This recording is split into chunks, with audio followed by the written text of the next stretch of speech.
2026 বিশ্বকাপের দামামা বেজে উঠেছে পুরো বিশ্বে। গ্রুপগুলো নিশ্চিত হওয়ার পর 2-2 4 মেলাতে শুরু করেছে বিশ্বকাপে অংশ নেয়া দেশগুলো। 5 বারের বিশ্ব চ্যাম্পিয়ন ব্রাজিল দীর্ঘ 24 বছর ধরে অধরা সোনালী ট্রফিটি জয় করতে অনেক আগেই হেড কোচ হিসেবে দায়িত্ব দেওয়া হয়েছে কিংবদন্তি কার্লো আনচেলত্তিকে। হেক্সা মিশন সফল করতে যা যা প্রয়োজন তাই করছেন সাবেক এই রিয়াল মাদ্রিদ বস। স্বপ্নের বিশ্বকাপ স্কোয়াডে কারা থাকবেন সেটি নিয়ে কঠিন হিসাব মেলাতে ব্যস্ত কার্লো। এদিকে ব্রাজিলের পোস্টার বয় নেইমার জুনিয়র আবারও পড়েছেন ইনজুরিতে। সান্তোসকে অবনমন থেকে বাঁচাতে শেষ 2 ম্যাচ ইনজুরি নিয়েই মাঠে নেমেছিলেন নেইমার। অবশ্য এই যাত্রায় নেইমার সফল হয়েছেন। মহা গুরুত্বপূর্ণ শেষ 4 ম্যাচে 5 গোল করেছেন নেইমি।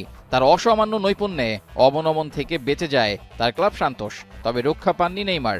ইনজুরি নিয়ে খেলার কারণে এবার হাঁটুর অস্ত্রোপচার করাতে হচ্ছে তাকে। প্রশ্ন জেগেছে, তবে কি নেইমার খেলতে পারবেন 2026 এর বিশ্বকাপ? কোচ কার্লো আনচেলত্তি অবশ্য সাফ জানিয়ে দিয়েছেন, পুরোপুরি ফিট না থাকলে বিশ্বকাপ স্কোয়াডে রাখা হবে না তাকে। আগামী মার্চে ফ্রান্সের বিপক্ষে ম্যাচের জন্য ফেব্রুয়ারিতে দল ঘোষণা করবে ব্রাজিল।